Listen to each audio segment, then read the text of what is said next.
Et salut les gars, j'espère que vous allez bien, moi ça va super. On se retrouve aujourd'hui pour une vidéo où je vais vous résumer en quelques minutes les changements liés à la nouvelle mise à jour 14.0 de Hutch pour le jeu F1 Clash. Donc voilà, on y va sans plus tarder. Juste avant, je vous invite à vous abonner, c'est très important pour moi. Vous, ça vous coûte pas grand chose, mais moi c'est important que je chante qu'il y ait des nouveaux abonnements pour me soutenir et que je continue à vous faire des vidéos. Donc voilà, je compte sur vous pour ça, je vous remercie beaucoup. Et on se lance tout de suite dans les news. Qu'est-ce qui change avec cette mise à jour ?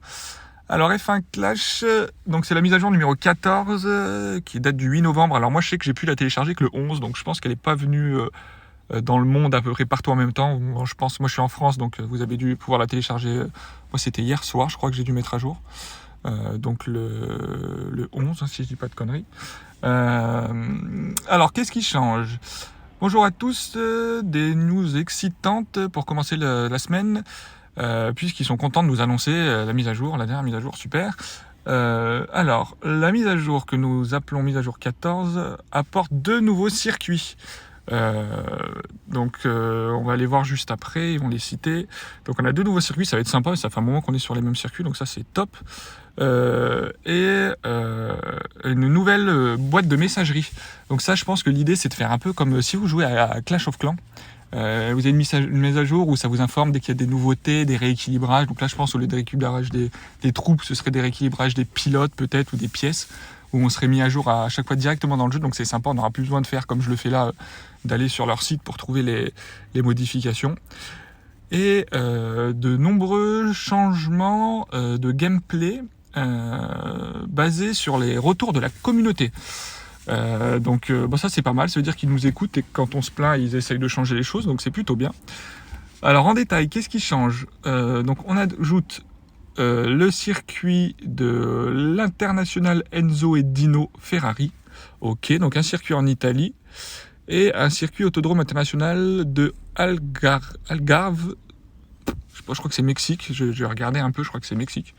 Mais on verra, j'espère qu'on va tomber rapidement sur ces nouveaux circuits. Ils sont ajoutés, donc je pense qu'on pourra les avoir bien sûr dans les événements Grand Prix et dans les séries 1, 4, 10, 11 et 12. Voilà pour ça. Nouvelle boîte mail, là, comme je vous ai dit. Alors, qu'est-ce qu'ils vont nous donner dedans ? Voilà, comme je vous ai dit, dès qu'il y aura des nouvelles, des mises à jour, etc., on recevra un mail directement dans l'application du jeu où on pourra être informé des nouveaux changements. Ensuite, on a eu donc des changements sur le gameplay basés sur nos retours. Qu'est-ce qui change ? Ils vont rendre plus difficile de doubler les voitures qui utilisent des pneus durs. Ça c'est pas mal parce que bon, comme vous l'avez vu là sur mes vidéos, les dernières vidéos où je vais vous présenter les stratégies à utiliser qui gagnent tout le temps en série, en duel, on prenait que des pneus tendres. Au départ, il y avait un mec en pneus durs, il perdait 10 places à chaque fois. C'était ultra facile de doubler. Donc là, ils ont corrigé ça. Ça va être beaucoup plus difficile de doubler les mecs en pneus durs. Donc ça sera... Peut-être que les pneus durs reviennent en forme. Alors là, il faudra qu'on regarde, on essaye. On va voir. Moi, je pense que ça va dépendre des circuits. Je pense que les circuits maintenant où c'est déjà de base difficile de doubler, type Zandvoort, je pense que les pneus durs pourront être intéressants. Sur les circuits classiques où on pouvait doubler relativement facilement, je pense que les stratégies en pneus tendres restent d'actualité. Mais à voir. De toute façon, moi j'essaierai des stratégies et puis je vous tiendrai au courant de ce qui marche ou ce qui marche pas. C'est pour ça que c'est important de vous abonner. Et voilà, donc on pourra doubler plus difficilement les gens en pneus durs. Et spécifiquement si le pilote ou la voiture de devant si le pilote de devant a des grosses stats en défense. Donc ça voilà, donc ça pourra valoir le coup de prendre ça va rejouer un peu, ça va redistribuer un peu les dés sur le choix des pilotes aussi, puisqu'en gros ils disent que si vous êtes en pneu dur et que votre pilote n'a pas de bonne stats en défense, vous allez pouvoir continuer d'être doublé relativement facilement. Par contre, si votre pilote a de bonnes stats en défense, même en pneu dur, vous pourrez facilement maintenir vos positions face à des gens en pneu tendre. Donc ça modifie quand même pas mal la donne par rapport à ce qu'on avait avant. Ensuite, ajustement de l'incidence, parce que dire des pannes pour les rendre moins fréquentes. Bon, ça c'est pas mal. Il y aura moins de pannes Il y aura moins de pannes, ça c'est bien parce que franchement c'était abusé. Hein. Même quand vous utilisiez les boosts Tulip qui renforçaient la fiabilité, même avec des pilotes fiables, il y avait des pannes à toutes les courses ou presque. Quoi. Donc même si les pannes étaient bien faites, que le fait qu'on puisse plus accélérer en panne, je trouve que c'était logique, etc. C'était trop fréquent, c'était abusé. Donc là c'est super, ça c'est bien. Ensuite, augmentation des pénalités lorsqu'on court avec des pneus complètement morts à 0%. Qui vont maintenant avoir moins de friction. Je sais pas ce que ça veut dire moins de friction, mais grosso modo, ça veut dire que qu'est-ce qui se passe? Hop là, excusez-moi. Grosso modo, ça veut dire qu'il faudra pas rouler avec des pneus à zéro.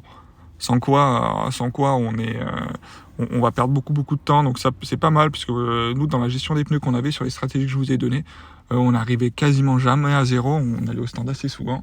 Donc s'il y a des mecs, souvent, c'était très frustrant de voir qu'ils faisaient un demi-tour à zéro et que vous n'arriviez pas à les rattraper ou à les doubler. Là, je pense que vous êtes à zéro, c'est terminé. Hein, la course s'arrête, c'est game over. Donc c'est pas mal. Et enfin, dernière modification basée sur les retours de la communauté et la saison 2021, les vraies performances de la saison 2021, nous avons choisi d'augmenter les stats de Lando Norris sur sa gestion des pneus de plus 5. Ok, bon, il faut nous améliorer un peu Lando Norris sur sa gestion des pneus. Basé sur les réelles performances de cette année. Bon, ils auraient pu faire plus de modifications que ça, hein, si c'est ça, parce que c'est sûr Lando fait une bonne saison. Ils auraient pu aussi augmenter Verstappen, ils auraient pu augmenter Gasly fait une super saison. Ouais, Verstappen il défonce tout, et ils auraient pu baisser un peu, baisser des gens comme Hamilton qui est un peu en deçà du coup, qui se fait un peu passer devant par Verstappen, et puis Nikita Mazepin, ils auraient pu le mettre à zéro partout aussi, quoi. Mais bon, ils ont décidé de modifier que Lando Norris. Ok, bon, pourquoi pas. Voilà pour les news du coup de cette mise à jour. On va se faire tout de suite une petite course pour tester si on arrive à voir des changements réels en game. Hop, il nous en manque plus qu'une. Et Alonso. Hop, on va ouvrir ces deux-là.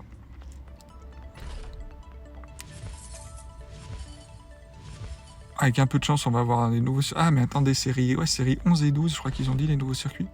Il me semble que nous, on est en série 12, hein, je crois. On va voir. Hop. Série 11, il y avait, je suis sûr. Bon, j'espère qu'on a le nouveau circuit, ça serait top.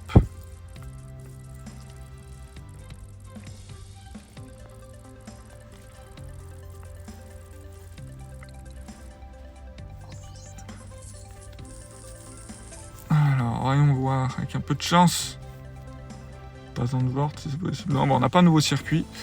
Et par exemple, ce type de circuit-là, malgré la mise à jour et le renforcement des pneus durs, je pense que les stratégies en pneus tendres restent devant. Parce qu'on a une grande ligne droite dans laquelle il est facile de doubler. Et puis même sur l'enchaînement du virage, sur le premier secteur du circuit, ça reste assez facile de doubler. Donc moi, je pense que là-dessus, les stratégies tendre reste pertinente, et je pense qu'au départ on va voir déjà beaucoup plus de gens en pneus durs. Ouais. Ouh la vache, il me colle une avance. Bon, ça va, on est bien revenu. Oh là là qu'on est loin. Ah oui, du coup j'ai Raikkonen maintenant en pilote parce que j'ai remarqué qu'il était supérieur à Verstappen. Mais vous voyez là, je pense que c'est vrai que la stratégie 2 arrêts et 2 x 4 tours en hard, et vous savez quoi, on va essayer. On va faire comme ça. On va mettre Leclerc sur les stratégies en soft qu'on utilise habituellement. Et notre adversaire fait pareil. Et on va au départ. Il n'y a pas tant de gens que ça en hard. Mais on va voir si déjà sur le départ on ressent que les mecs en hard se font dominer comme d'habitude. Ouais, pas du tout. Raikkonen il a pas perdu, il a même gagné 3 places. Donc en hard on est déjà beaucoup moins pénalisé au départ. Ok, Leclerc il est au milieu de là, par Vettel qui est en hard. Vous voyez la Vettel, 2 voitures devant nous, il est en hard. Bon, il se fait quand même passer. Ok, donc Leclerc va partir sur cette stratégie.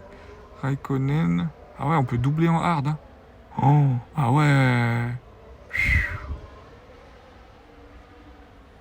Ah ouais, ça redistribue quand même les cartes. Bon, ça va être intéressant de voir parce que Leclerc et Raikko sont partis 19 et 20e, donc ils sont partis à peu près pareil.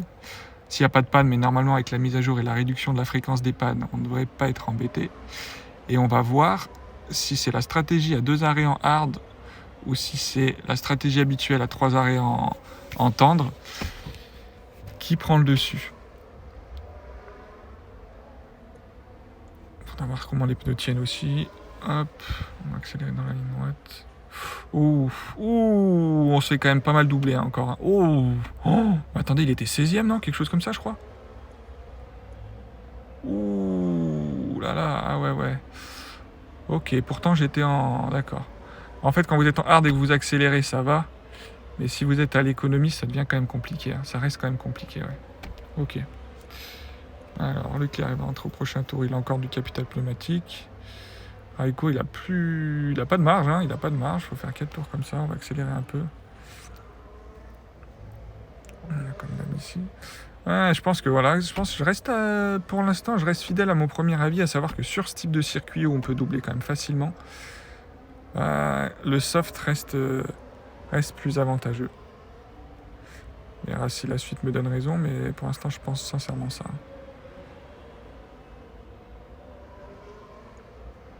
Ok.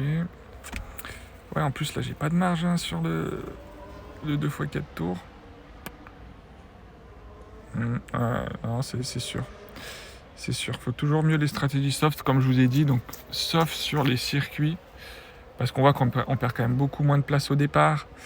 Sauf sur les circuits de type Zandvoort où on peut difficilement doubler. Là, je pense que le hard a tout son sens. Monaco aussi, sûrement. Mais sinon, sinon, les softs, pour moi, restent devant aujourd'hui. Hein. Mais après, vous faites une bonne qualif. Vous êtes sur un circuit où on ne peut pas doubler. Vous faites que du hard avec... dès qu'on n'accélère pas, on se fait quand même facilement doubler. Vous faites que du hard avec un seul arrêt au stand. Je pense que vous pouvez maintenir votre position et faire un bon résultat, quoi. Par contre, si vous partez loin, comme ça a été le cas pour Raikkonen là, à partir 20e, faut une stratégie plus agressive en pneu tendre, comme Leclerc l'a fait là pour remonter. Hein. Hop, on va pouvoir pousser un peu. Calme au départ. Ouais, parce que là, on voit... Alors, Leclerc doit encore s'arrêter une fois. Raikkonen doit plus s'arrêter, mais ça suffira pas pour remonter. Hein. On va ralentir ici. Est-ce qu'il y a des gens qui passent au stand non. Ok. Si, Vettel. On va voir la marge qu'on a. Ok, ouais, on n'a pas trop de marge. Tac, il va s'arrêter à la fin de ce tour. Ouais, Raikko ne remontera pas. Pousser. Ouais, j'ai un peu de marge, j'ai 5% de marge. Raikko va pouvoir pousser un peu aussi. Toi, toi, Leclerc, tu peux pousser jusqu'à la fin de la course. Là, c'est bon. Hop, nickel. Ah, ils sont tous en hard devant. Ouais, bah là, à l'époque, avec tous en hard devant, là, en accélérant à fond le dernier relais, ça aurait pu faire des miracles. Hein. On va se calmer un peu. Mais il y a une mise à jour entre temps, donc là on va bien pouvoir voir la différence. Ouais, c'est-à-dire que devant, je sais pas si vous avez remarqué, mais avant vous regardiez en haut les pilotes de tête de vos courses, de vos duels ou de vos événements Grand Prix, ils étaient tous en tendre. Ceux qui finissaient en tête, ils étaient tous en tendre tout le temps. Là on voit que c'est plus le cas, les 5 premiers de la course ils sont en dur quoi. Donc il y a quand même un changement manifeste qui s'est opéré. Hein. Là, le problème c'est qu'ils sont en tente devant, donc on peut difficilement remonter même en étant à fond. Il y a quand même un changement qui s'aperçoit, hein, qui se ressent assez facilement. Raikko aussi, je pense que tu vas pouvoir pousser jusqu'au bout, tu as ces pneus. Et doubler en dur, voilà, on est en dur, derrière quelqu'un en dur, doubler en dur, ça reste... Autant la défense, ok, ça a été augmenté, autant doubler en pneu dur... Ouais, même contre quelqu'un qui est en pneu dur, ça reste compliqué. Hein. Voyez, Raikko, il est à fond depuis un petit moment. Ah, il passe enfin. C'est quand même laborieux. Leclerc, il a toujours pas passé Sainz. Ça fait un tour... Ricardo, pardon. Ça fait un tour et demi qu'il est derrière. Il l'a enfin passé. Hein.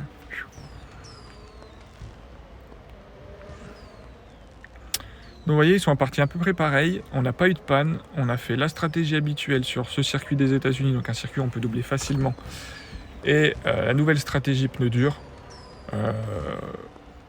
Pour moi, il n'y a toujours pas photo. On voit Leclerc par 19e, termine 6e. Raikko par 20e, termine 14e. Donc on a quand même pu gagner des places en pneus durs. Avant, vous faisiez une stratégie 100% pneus durs, vous terminiez dans les bas-fonds. Donc on a quand même gagné 6 places avec cette stratégie en pneus durs. Donc, avec un départ sur un circuit où on peut difficilement doubler, où vous faites une bonne qualif, la stratégie pneus durs, elle se tient. Franchement, elle se tient. Hop, une caisse dorée, parfait. Et ben voilà pour cette vidéo sur la mise à jour, les nouveautés et mon avis dessus. Restez connectés parce que moi je vais étudier ça, je vais bosser un peu ça et puis je reviendrai vers vous avec des stratégies optimisées si ça a lieu de changer. Pour l'instant, comme je vous dis, sur mes conseils, c'est continuer dans la plupart des circuits où on peut doubler la stratégie habituelle en pneus tendres. Dans certaines configurations, la stratégie un seul arrêt, des pneus hard tout le temps, elle peut valoir le coup dans les circuits où vous vous qualifiez bien et où il est relativement difficile de dépasser. Voilà.